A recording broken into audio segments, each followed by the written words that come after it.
Bienvenue dans Déconstruire ensemble, le podcast qui fait exploser les clichés sur le handicap.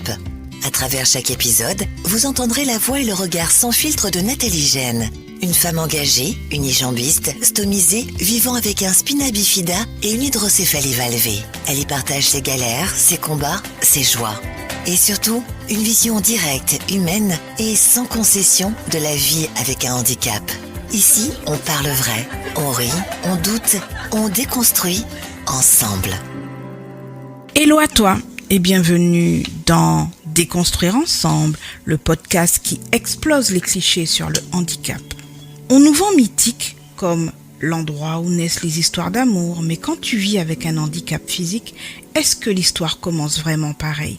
Ce que j'ai découvert en testant Mythique et des sites spécialisés comme ID Live ou MyHandy Plus risquent de casser quelques illusions.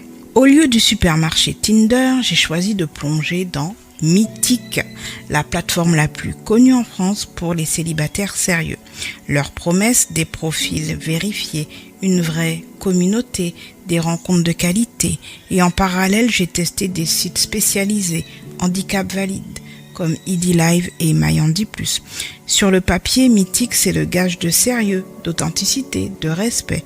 Mais qu'en est-il vraiment quand on crée son profil en fauteuil ou avec une prothèse ? Créer son profil, même dilemme qu'ailleurs. Est-ce que je mets une photo en fauteuil ? Est-ce que j'explique dans ma bio ? Une étude interne de Mythique révélait en 2023 que 80% des utilisateurs cherchent une relation authentique. Mais quand on parle de handicap, l'authenticité peut se retourner contre toi. Sur mon profil Mythique, j'ai choisi la transparence avec photo et bio honnête. Et sur ID Live, j'ai fait pareil, mais avec un environnement censé être safe. Résultat, pas du tout la même réaction. Sur Mythique, j'ai vu revenir les mêmes types de profils que sur les autres applis. Le curieux maladroit, tu peux marcher un peu ? Le ghoster, conversation sympa, puis disparition dès qu'on aborde le handicap. Le bienveillant, heureusement plus présent ici. Certains profils sur Mythique semblaient plus mûrs, plus sérieux. Mais attention, selon un sondage de l'IFOP, de 2022, 52% des célibataires français disent qu'ils ne savent pas comment réagir face à un profil mentionnant un handicap. Résultat, maladresse, silence ou fuite. Avec Mythique, j'ai organisé un rendez-vous. Et là, la différence, c'est que le ton était beaucoup plus normal que sur certains sites spécialisés.